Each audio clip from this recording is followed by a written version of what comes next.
Preparing for Sue's release. Morimens has finally revealed a teaser for the upcoming patch. As usual, it showcased the new Awakener, her wheel, her event, and the rewards. One of the upcoming things, however, worries me. Absolute Axiom, which I'll call Axiom for short, is a new addition to the game. As stated, this are permanent buffs to a unit or Awakener once they reached plus 12, or maximum copies, or having pulled the character 17 times, 1 for the unit itself, 3 for all enlightens, and 12 for the extra stats.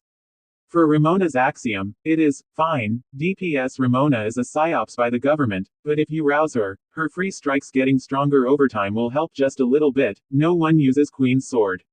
Genesis Ramona gets her DPS capabilities buffed, no longer limiting her loop gain after rousing. This can make Genesis Ramona capable of her burst turn as long as she has predetermined in hand even without OE, as she can reaccumulate loop through her other cards.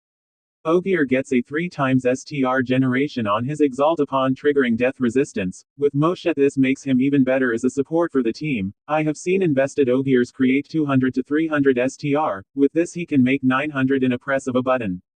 Doll gets shielding on her strikes and defend upon rousing, nothing too crazy. While she is a good support specially against enemies that inflict vulnerable, her rouse is not a priority, especially in Astral Rain fights.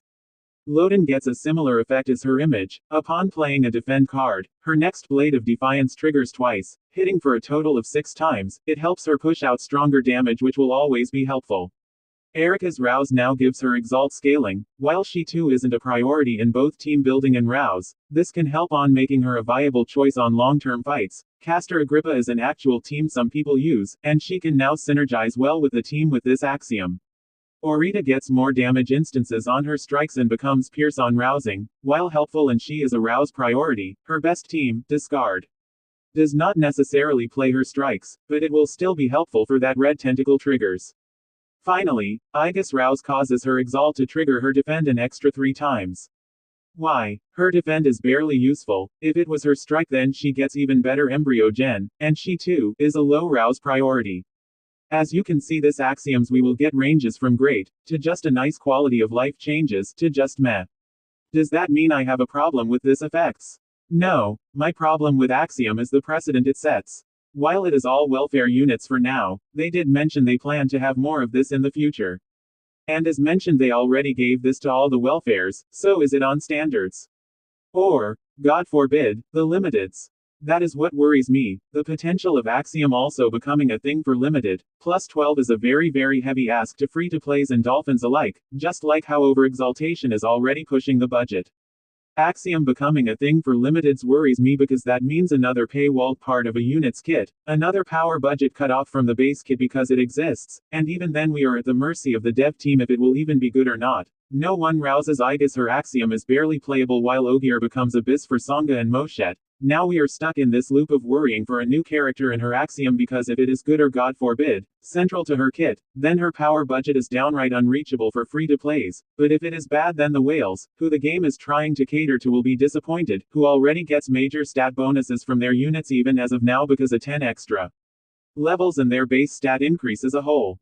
Whales are already saying that this is something free-to-plays shouldn't worry about because it doesn't affect them. No, it does, and we already see this with Over. We have to suffer from the base and clunky kit of a character while a whale gets his stupid ass mouth running about how it isn't because they're fog boosted as all hell. The whales are already whaling the game as of is. They already have a lot of benefits from doing so with both wheels and characters. Why soft launch something that will cater to them even more?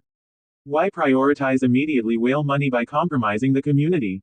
I love this game. I played it before it was global, and now I have 2 of it because I have both the Taiwan version and the global. The game was a love letter to a genre I love, and I have never felt like I was treated well to a gacha before as Morimens did. That's why I worry for this, that the dev team does not see the community and the strength it has. Limbus is infamous for its community keeping the light on for the game with their loyalty. I want to see Morimens like that too. We were already here for the first hurdle. We stayed and rejoiced when it managed to stay alive. I love that the game is on steady footing until next Arc 3. The devs needs to speak up on what they want Axiom to be. I already don't want to be kept in the dark on what they want to do with this thing, because it feels like a betrayal for a dolphin like me. If I like a character in the future with a very good Axiom, I want see it as, I am sorry little one, But should have spent more money for us. It's a bad feeling to have. I don't want to worry about where the game I love is going. I do not want to worry about the state new units will be in. I don't want to worry period. I just want to enjoy this game, as much as it allows me, but I cannot enjoy a game that will put me in a small section of the room while I see the rich kids behind them partying. Monetary is a given for a live service game, but Axiom feels like a betrayal to everything, to their promise for balance, to the free-to-plays and the dolphins, and to the spirit of TCG itself. Stay truffling.